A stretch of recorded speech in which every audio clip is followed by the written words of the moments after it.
Sejam todos bem-vindos para mais uma aula.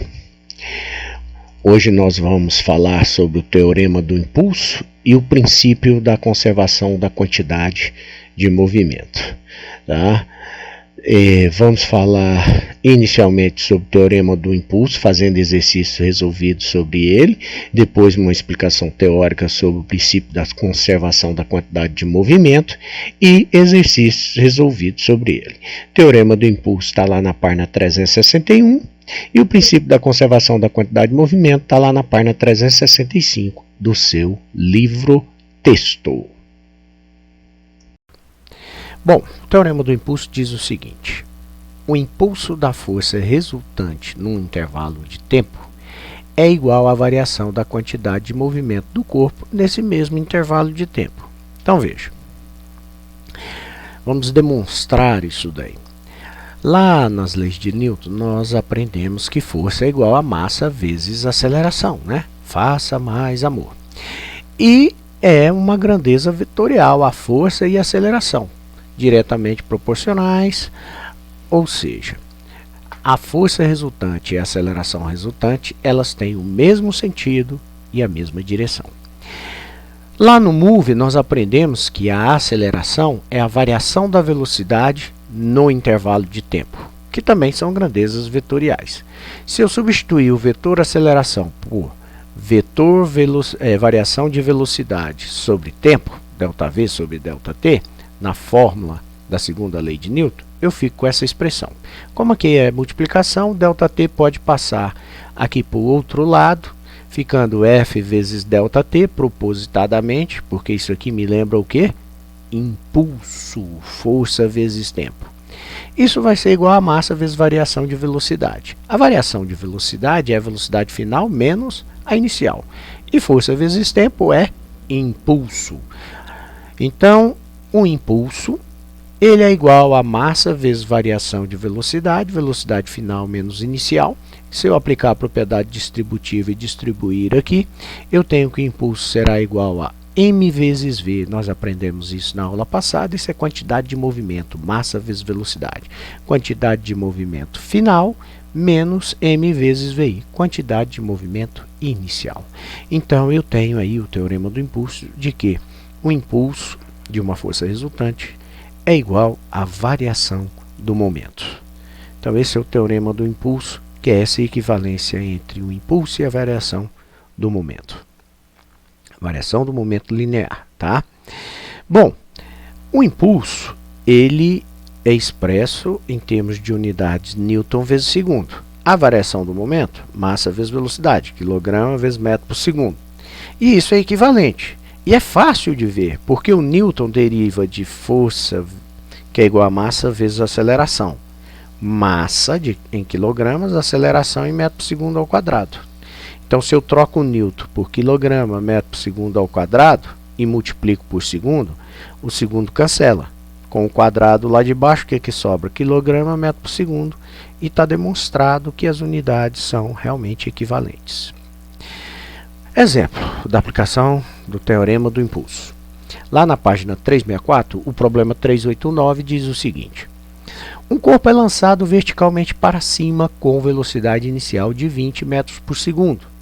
Sendo 5 kg a massa desse corpo, determine a intensidade do impulso da força peso entre o instante inicial e o instante em que o corpo atinge a altura máxima.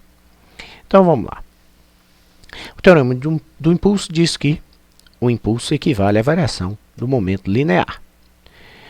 A variação do momento linear é o momento linear final menos o momento linear inicial. O que eu tenho aqui? Um corpo, tá? Num campo gravitacional, onde vai atuar sobre ele a força peso, que é lançado com uma velocidade inicial de 20 metros por segundo. Então ele vai subir.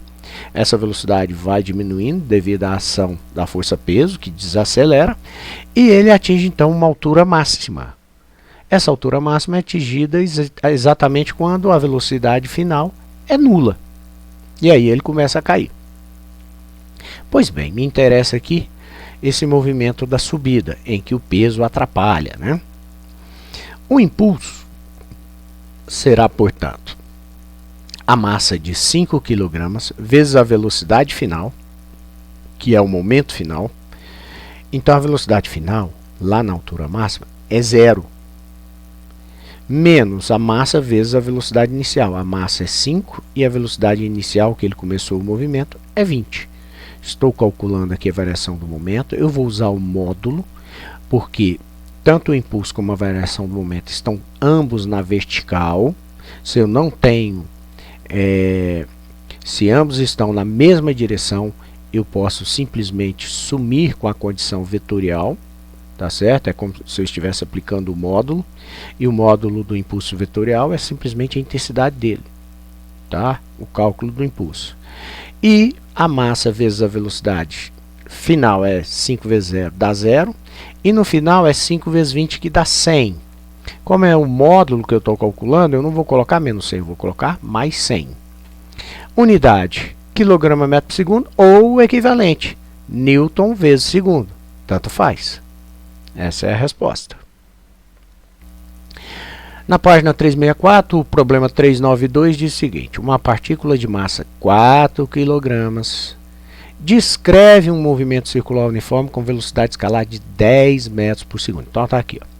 Ele está girando a 10 metros por segundo. Essa velocidade ela é uniforme, ela não altera, ela é sempre 10, porém ela muda sentido e direção. A velocidade A é diferente da velocidade B vetorialmente. Em módulo elas são iguais. Ambas têm módulo 10 metros por segundo. Só que essa aqui é vertical para cima e essa é horizontal para a direita. São bem diferentes na questão de vetores. E lá no impulso, no teorema do impulso, a questão a ser trabalhada é a questão vetorial. Tá? Então veja. Determine as características, direção, sentido e módulo da quantidade de movimento no ponto A.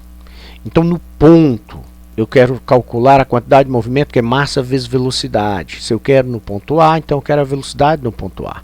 A massa é invariante, 4 kg. A velocidade no ponto A, ela tem módulo 10 metros por segundo. Módulo, aqui tem módulo, não tem seta. E 10 vezes 4 dá 40. Isso aqui é a intensidade, o módulo da quantidade de movimento linear. Mas qual é o sentido de direção? Mesmo sentido e mesma direção de quem? Da velocidade, VA. Então eu vou colocar mesmo sentido de direção da velocidade, vertical para cima. Então veja, aqui é só o módulo, não tem setinha. Aqui eu coloquei a setinha, eu tenho que representar com sentido e direção. Então essa é a resposta completa para o item A. Item B. Qual as características? Do mesmo modo, direção, sentido e módulo do movimento, só que agora no ponto B. Então, do mesmo modo, a quantidade de movimento vai ser massa vezes velocidade, a massa continua 4, a velocidade agora no ponto B tem módulo 10 metros por segundo, por isso não tem setinha, estou calculando o módulo. Também vai ter 40 metros por segundo de intensidade ou módulo. Só que o sentido e direção agora é horizontal para a direita. Então o vetor ele tem módulo 40 kg por metro segundo, sentido e direção horizontal para a direita. Respondido vetorialmente o item B. C. Quais as características do impulso recebido pela partícula entre as posições A e B? Então se é entre A e B, o impulso que corresponde à variação do momento, tá? Deixa eu voltar aqui que acabei indo para frente. Só um segundo. Muito bem, começando novamente. O que é o impulso? O impulso equivale à variação do momento. Aqui também é vetor, que aqui também é vetor. Então ele é o momento final menos o momento inicial. Quem é o momento final? O momento final é aquele que nós calculamos, 40 kg metro por segundo, vertical para cima. Ou seja, esse é o momento, o final é o B, perdão. O momento final é o QB que nós calculamos no item B, 40 kg metro por segundo, horizontal para a direita. É o mesmo sentido de direção da velocidade B. O momento linear no ponto A, 40 kg metro por segundo, vertical para cima. Então, o que eu quero fazer? Eu quero fazer a diferença entre esses dois vetores. Não é fazer 40 menos 40 que dá zero. Isso aí seria a diferença entre os módulos. Mas não é a diferença entre os módulos. É a diferença entre os vetores. É uma soma de vetores, na verdade. Olha só.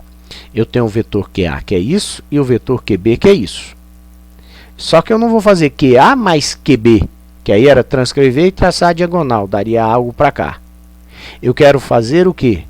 QB menos QA, porque o impulso de A para B é a condição final menos inicial, porque ele pediu o impulso de A para B, entre as posições A e B. Então, QB menos QA. O que é o vetor menos QA? Lembra que na questão vetorial, o sinal menos quer dizer direção contrária. Então, se esse é o vetor QA, tá? Se esse é o vetor QA, vertical para cima, tudo bonitinho, o vetor menos QA, então ao invés de fazer QB menos QA, eu vou fazer a soma de QB com menos QA. Menos QA quem é? É um vetor contrário ao vetor QA. Se o QA é para cima, o menos QA é um vetor para baixo. Então tá aí, QA é um vetor para cima e o menos QA é um vetor para baixo. O QB continua o mesmo. Então, quem eu quero somar? Olha aqui o sinal da soma. Eu quero somar QB com menos QA. Eu quero fazer a soma desse com esse. Aí lá do terceiro caso de vetores, são vetores perpendiculares. Transcreve o QB para cá, transcreve o Q menos QA para cá e traça a diagonal. Então, o sentido e direção dele vai ser aqui para baixo, ó. Transcreve o menos QA, transcreve o QB e traça a diagonal. Este será o sentido da soma QB com menos QA, ou seja, da diferença QB menos QA, da subtração QB menos QA. Entenderam? Então, como não existe a subtração de vetores, a gente não fala isso, só existe soma, é somar o vetor com o oposto. QA é o vetor menos QA, é o vetor oposto a QA. E agora eu sei que esse aqui tem módulo 40, esse tem módulo 40. Então o impulso, que é a diferença QA-QB, que é esse azulzinho em sentido de direção, ele vai ter um módulo que é exatamente a raiz quadrada de quem? De QB ao quadrado e menos QA ao quadrado. Então, QB é 40, o menos QA seria menos 40, mas menos 40 vezes menos 40, menos vezes menos dá mais. Vai dar positivo sempre, porque está ao quadrado. Então, dá 1.600 mais 1.600 são 3.200. A raiz de 3.200 é aproximadamente 56,6 newton vezes segundo. E o que é isso? O módulo, o comprimento desse vetor, a intensidade. E o que é ele? Ele é exatamente a variação do momento linear QB menos QA. E a resposta para aquilo que ele pediu, o impulso recebido pela partícula entre as posições A e B. Então agora com esse teorema do impulso, vocês podem aí fazer todos os exercícios da página 364 do livro texto. Não esqueça de começar fazendo os exercícios resolvidos, mas sem olhar, tentando resolver sem olhar a resolução. O princípio da conservação da quantidade de movimento, ele está relacionado com as forças externas aplicadas a um sistema. Nós temos o seguinte, ó. A quantidade de movimento de um sistema de corpos que estão isolados de forças externas, ele é constante. Então, se nenhuma força externa age sobre um sistema de partículas, onde cada uma tem uma velocidade, esse sistema não é influenciado por forças externas, portanto, a quantidade de movimento, que é a soma da quantidade de movimento de cada uma das partículas. Aqui eu tenho 4. Então é Q1 mais Q2 mais Q3 mais Q4, que é o M1 V1 mais M2 V2 mais M3 V3 mais M4 4V4. A soma disso tudo dá a quantidade de movimento total. Eles vão trocar aqui a cada momento, através de colisões, as velocidades. Mas à medida que um ganha, o outro perde, na mesma proporção. E a soma dos 4 sempre vai dar o mesmo valor, isso é constante. Por que isso é constante? Porque não há interferência externa, você não perde nem ganha, nada para fora. Tá? Então a força externa é nula. Então se o sistema é isolado de forças externas, a resultante dessas forças é nula e logo o impulso também será nulo. Olha, o impulso não é definido como sendo força vezes tempo. Se a força é nula, o impulso é nulo. Olha só, o impulso é força vezes tempo.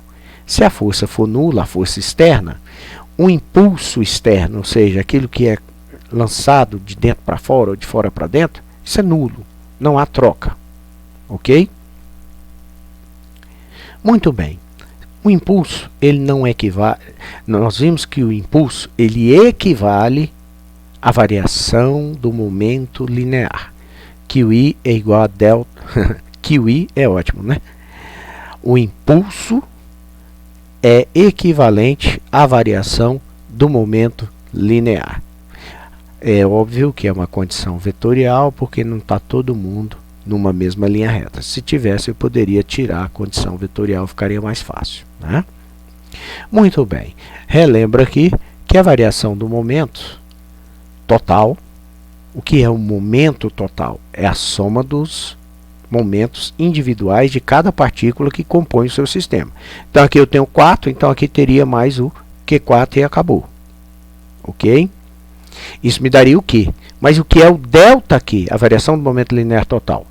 É o momento linear total em um instante, calculado pela soma dos 4, menos o momento linear total em outro instante, calculado pela soma dos 4.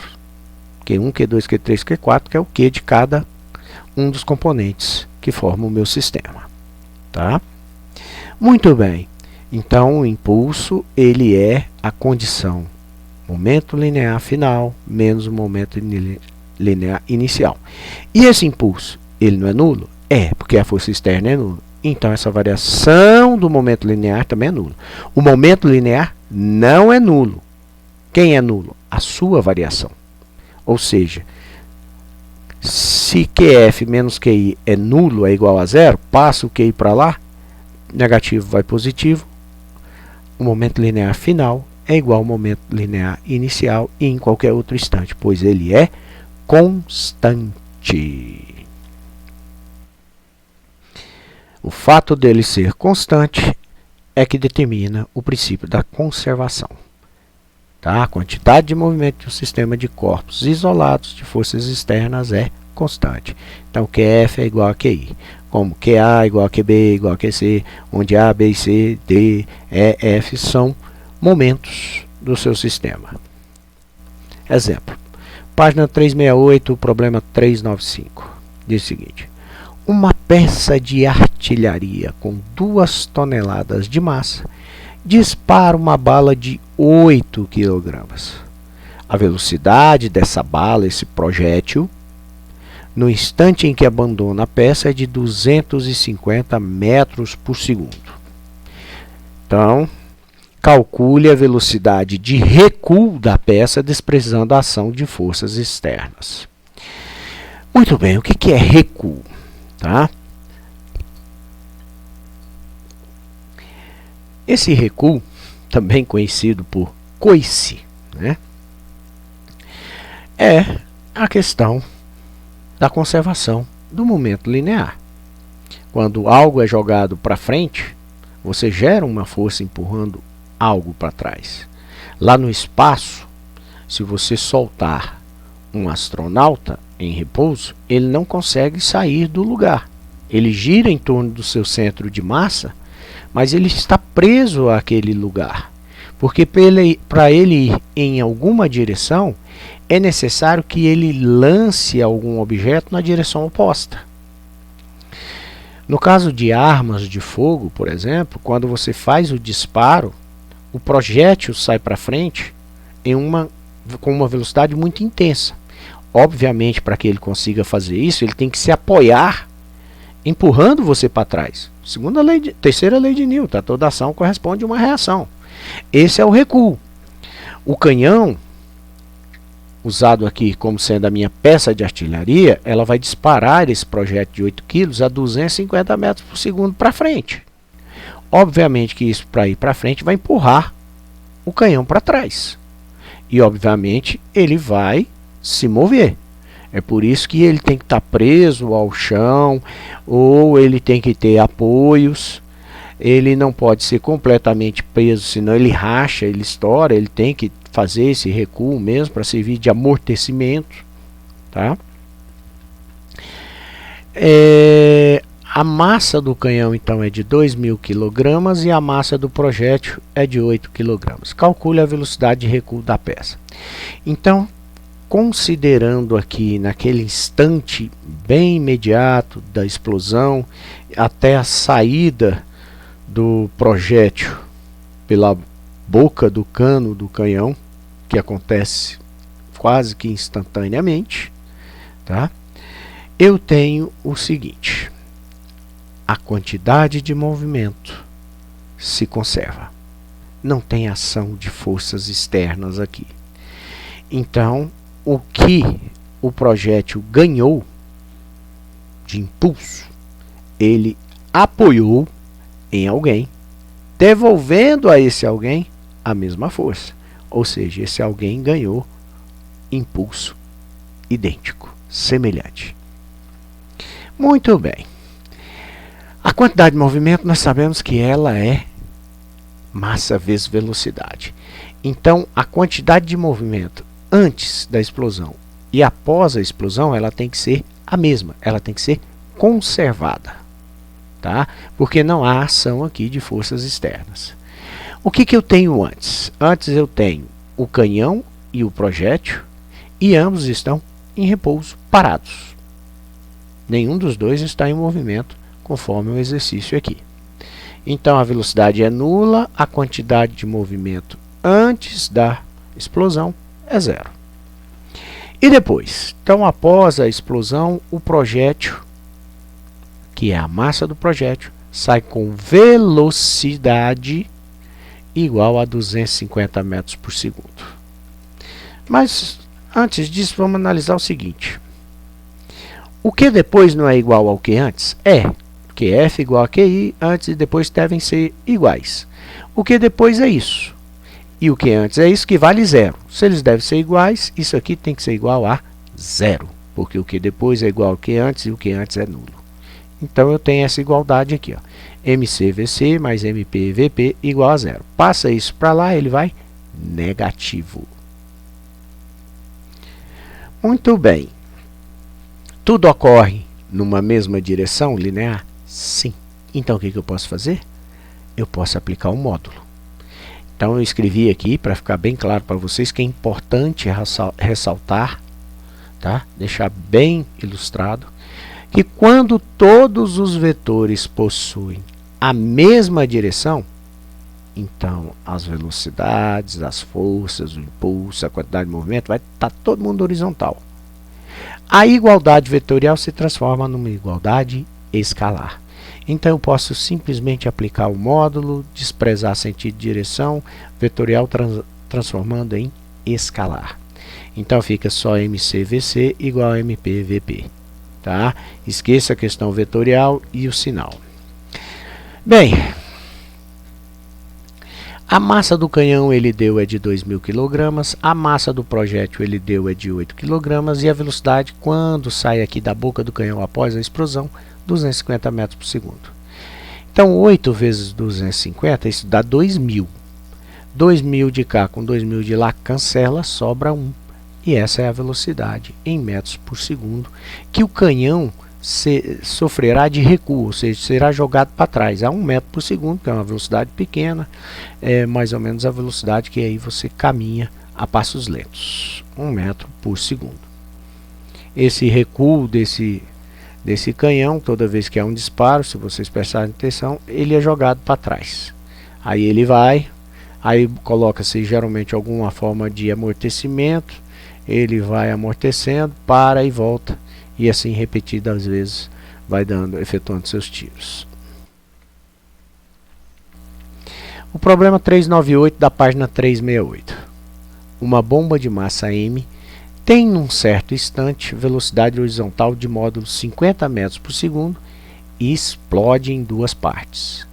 Nesse instante, uma parte cuja massa é 1/3 de m, m sobre 3, é lançada para trás com velocidade de módulo 30 metros por segundo.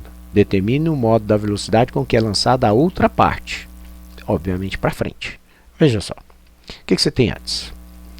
Uma bomba, tá certo? Ela vem a 50 metros por segundo na horizontal para a direita, então ela explode. Nessa explosão, você tem a formação de duas massas, ou seja, ela racha. Uma tem 1/3 da massa, a outra tem o restante, que é 2/3, né? Porque 1/3 mais 2/3 dá uma unidade inteira, 3/3. 3 dividido por 3 é 1. Então esse pedaço que está aqui desenhado maior, e está errado, né? É o inverso. É a parte menor que é jogada para trás, de 1/3, e uma parte maior é lançada para frente, de 2/3. Essa que é lançada para trás, essa de 1/3, ela tem velocidade de 30 metros por segundo. Determine o modo da velocidade que é lançada a outra parte. Então, só o cuidado aqui que o desenho ficou inverso, tá? Essa parte aqui da V2 ela é maior do que a parte da V1.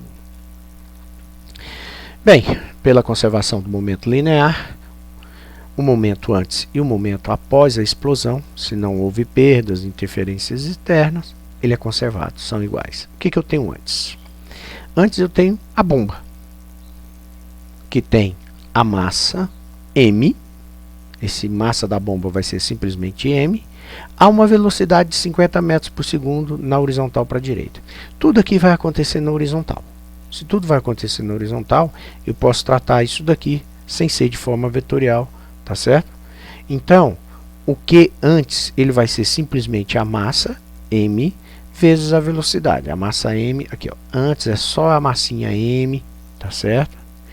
A 50 metros por segundo. Eu vou desprezar, esquecer aqui a unidade metro por segundo e vou trabalhar só com os valores, que é 50 e o m da massa, que ele se torna um valor porque não foi me dado, tá? Então eu tenho m vezes 50 ou 50m para o momento antes. E depois? O que eu tenho depois? Depois eu tenho duas massas. Uma que é 1/3 de m e outra que é 2/3. Tá? A massa 2/3 é maior do que a massa 1/3. A massa 2/3, como mostra a figura aqui, com certeza vai para frente. A menor vai para trás. Como ele fala, ó. Ele diz que ela é lançada para trás. Eu não estou deduzindo, isso aí já está explicado no exercício. O que eu deduzo é que a outra vai para frente. Não teria como as duas voltarem. Só teria como se eu tivesse uma influência externa, que não é o caso. Muito bem. Perdão. Essa massa m, que na verdade é 1/3 de m, eu já vou escrever assim, 1/3 de m, tá? É ela dividido por 3. Vai ter essa velocidade voltando de 30 metros por segundo? Voltando, eu tenho que representar pelo sinal menos. A massa 2/3 de m, essa vai ser para frente, com uma velocidade que eu desconheço, que na verdade é a pergunta do exercício. Qual a velocidade que a outra parte é lançada? É isso que eu quero saber. E o que eu tenho? Que depois e que antes são iguais. Então vou igualar isso daqui com isso aqui. Tá? O que eu tenho aqui? Aqui eu tenho 30 dividido por 3, que vai dar menos 10, mas já que eu vou ter que mudar de página, vamos assim dizer, de slide, vou pegar isso aqui e igualar com 50m. Então vai ficar 50m igual a isso. Foi o que eu escrevi aqui, ó. 50m igual a isso, que era o que eu tinha antes, ó. Isso daqui. Então vamos lá. 1/3 de m vezes menos 30 igual a 2/3 de m V2, isso é igual a 50m.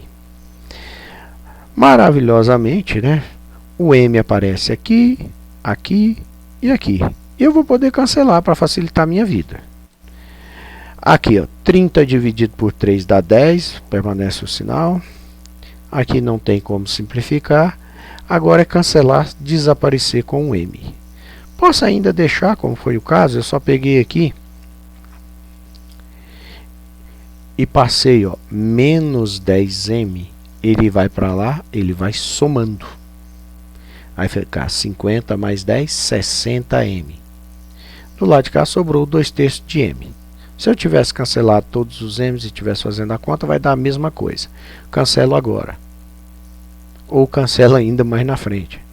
O 3 está dividindo, passa multiplicando. O 2 está multiplicando, o V2 passa dividindo. Então, o V2 vai ser 3 vezes 60 dividido por 2. O M está multiplicando, passa dividindo. O M sobre M, eu cancelo. Já poderia ter cancelado aqui, ó, porque ele aparece em todos os termos. Poderia cancelar aqui. 3 vezes 60 dá 180, por 2, 90. Então, a velocidade V2 é de 90 metros por segundo. Lembro que a figura aqui não ficou legal, né? Esse pedaço menor é o que recua, e o pedaço maior, de 2/3 de m, é o que vai para frente. Só isso. Tá? E aqui eu coloquei que o módulo da velocidade é 30, por isso eu não coloquei o sinal menos. Tá? Ela vale 30, mas ela é para a esquerda, contra a trajetória. Muito bem, respondido então o 398.